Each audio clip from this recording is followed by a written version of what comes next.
Okay, in this video we're going to be talking about rectangles, and before we start talking about rectangles we're going to talk a little bit more about parallelograms, because as we're going to see, rectangles and parallelograms have a lot in common. So the first example in your notes says, determine if the quadrilateral with the given vertices is a parallelogram. Well, since we've got this set of axes over here, let's start out by plotting these points here and drawing our figure that we get. So 1, 1, there's point R right here. Point S is at 3, 6. Right there. That's point S, that's point R. T is at 9, 8. 1, 2, 9, 8. Here, and V is at 7, 3, 6, 7, 3, so about right here. So here's my 4 points, and if I connect those points up,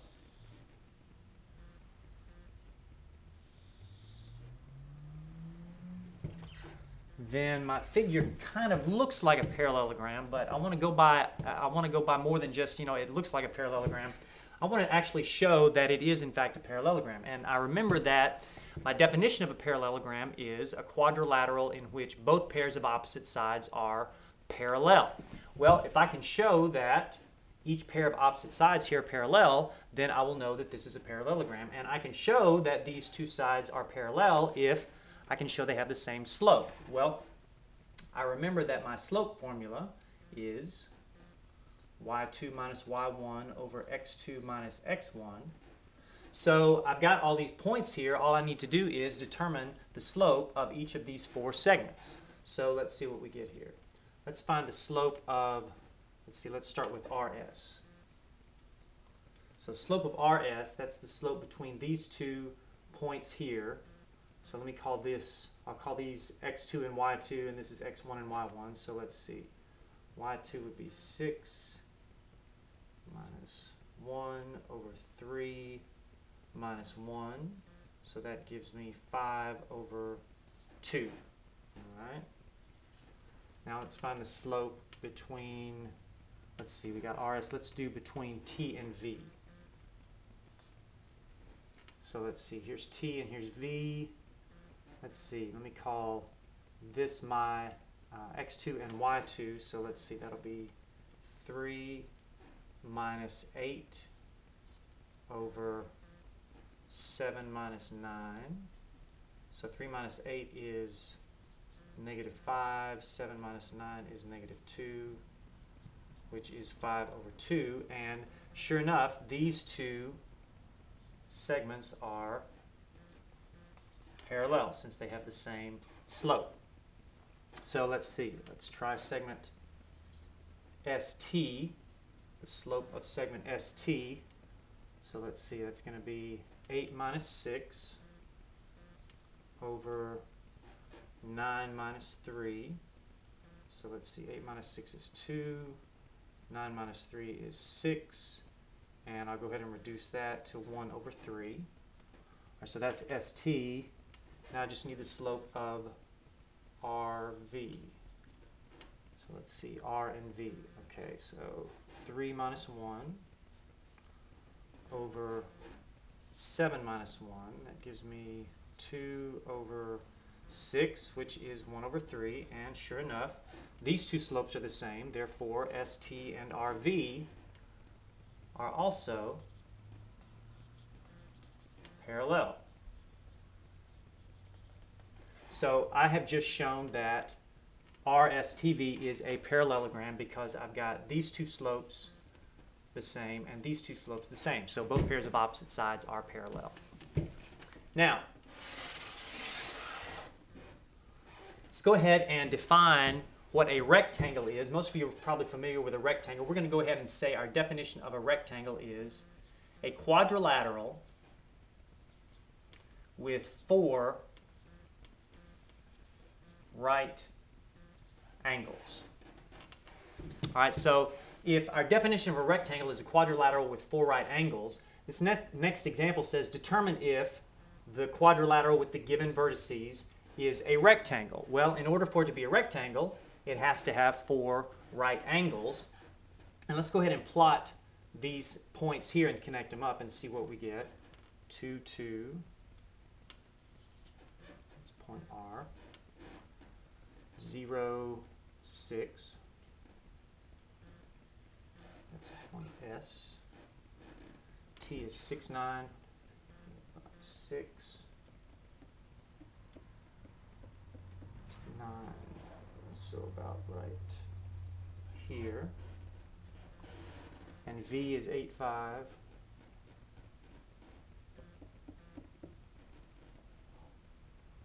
So about right here. Now if I connect those up,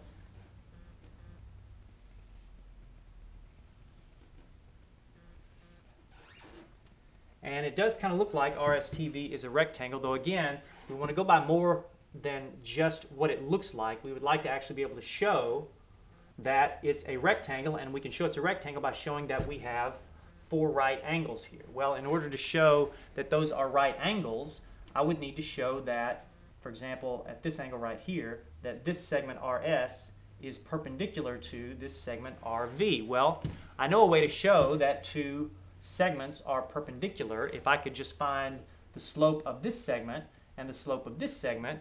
If they turn out to be opposite reciprocals or negative reciprocals of each other, then those 2 segments would be perpendicular, and then that would be a right angle. Well, let's find out what the slopes of these 2 segments are here.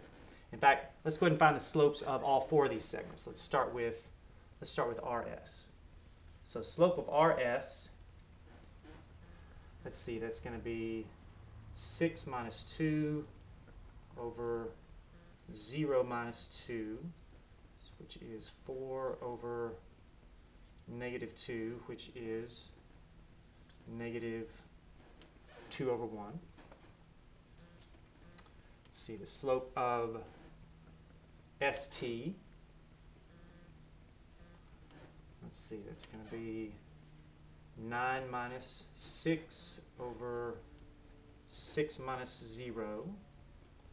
So that's 3 over 6, which is 1 over 2. Slope of TV, let's see, 5 minus 9 over 8 minus 6. Let's see, that's negative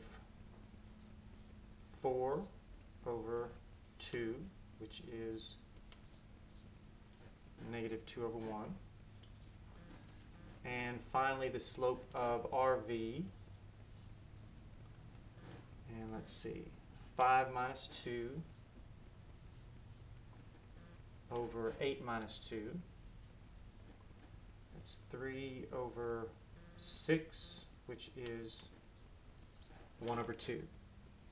Now, all I need to do is compare the slopes of the segments at my different corners. So let's see, RS and RV. Here's RS and here's RV. And RS is negative 2 over 1, and that's 1 over 2. So yeah, these 2 are negative reciprocal slopes. So that's a right angle there. Let's see, RV and TV. It's going to give me that angle. So RV and TV, that's 1/2 and negative 2 over 1. So yeah, those are negative reciprocals. That's a right angle. TV and ST. TV, ST, negative 2 over 1, positive 1 over 2. Yeah, that's a right angle. And TS and RS, or RS and ST, negative 2 over 1 and 1 over 2. So yeah, that's a right angle as well. So yes, this is a rectangle because I have shown that for each of the 4 angles, the slopes of those 2 segments are opposite reciprocals or negative reciprocals, and therefore I have 4 right angles. So I've got a quadrilateral with 4 right angles, therefore it's a rectangle.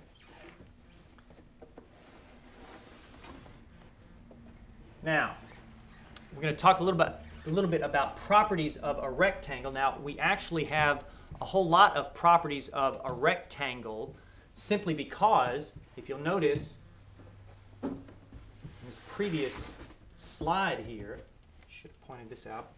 Notice that in this slide, not only do we know that these 4 angles here are right angles because of the slopes, we also know, for example, segment ST and segment RV, here's RV and here's ST. We also know that these 2 slopes here are the same slope. Well, if those 2 slopes are the same, that means these 2 lines, ST and RV, are parallel. And if you look at the slopes for RS and TV, here's RS, here's TV, notice those 2 slopes are the same as well.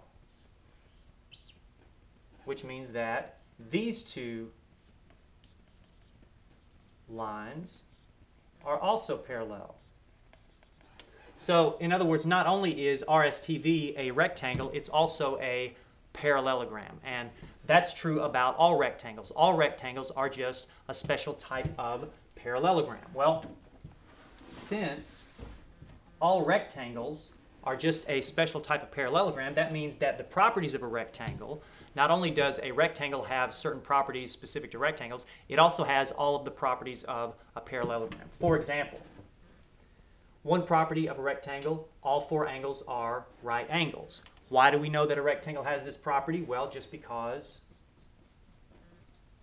it's a rectangle. Or we could say, by the definition of a rectangle. A rectangle also has this property. Opposite angles in a rectangle are congruent. How do I know that opposite angles in a rectangle are congruent? Because a rectangle is a special type of parallelogram.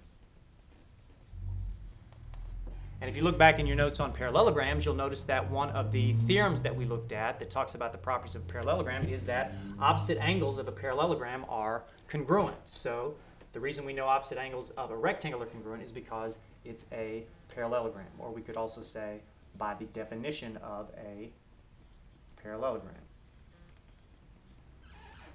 Opposite sides of a rectangle are parallel and congruent. How do we know that? We know that because a rectangle is a parallelogram. And we have a theorem that talks about how if a figure is a parallelogram, opposite sides are parallel and opposite sides are congruent. Consecutive angles of a rectangle are supplementary and congruent. How do we know that? Well, I know the consecutive angles are supplementary because it's a parallelogram. Again, I have a theorem, you can check back in your notes, that says if a figure is a parallelogram, then consecutive angles are supplementary. I know that consecutive angles are congruent in this case because it's a rectangle. And the definition of a rectangle says a rectangle is a quadrilateral with 4 right angles, so all of its angles are right angles, therefore they're all congruent. I have a property of rectangles that the diagonals bisect each other. How do I know that the diagonals of a rectangle bisect each other? I know that the diagonals of a rectangle bisect each other because a rectangle is a parallelogram. And one of the properties of parallelograms is that the diagonals bisect each other. Now, there's also another property of rectangles that we're going to call our rectangle theorem number 1. That says if a quadrilateral is a rectangle, then its diagonals are congruent. Notice that this is a property, we're going to talk about this as a property of rectangles. That's not a property of a parallelogram. And in fact, we're going to talk some in class about proving this particular theorem. Let's say we have a rectangle here, and I would like to prove that its diagonals are congruent. Well, notice that I could look at this as being 2 different triangles. In fact, I could break out these triangles here. See, I've got this one triangle that looks like this, and I've got this other triangle over here that looks like this, and these are both going to be right triangles. Well, notice if I could prove that these two triangles are congruent, then these corresponding sides here, the hypotenuses of the right triangles, those two sides would be congruent. Those two sides are the diagonals of this rectangle.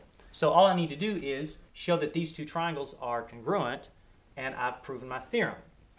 Well, there should be a way to prove that these two triangles are congruent using what I know about the properties of a rectangle. We're going to talk about this proof of this theorem a little bit more in class. For now, we're just going to use this theorem in order to solve some of these problems in the examples. So taking a look at example number 1, it says use this rectangle ABCD. If segment EB is equal to 12, here's segment EB, then segment AE must be equal to what? Well, since I know that in a rectangle my diagonals are congruent, and since I know, because it's a parallelogram, those diagonals bisect each other, then this segment must be congruent to this segment, which means AE must be equal to 12. Example number 2, if EC, that's this segment here, is 12x minus 4 and DE is equal to 44, then I can solve for x. Once again, EC and DE, they must also be congruent because, once again, my diagonals are congruent and they bisect each other. So if DE and EC are congruent, then I can set up this equation. 12x minus 4 equals 44. And let's see, I can solve that for x. 12x equals 48. X equals 4. And that's what I'm looking for, so I'm done. Example number 3.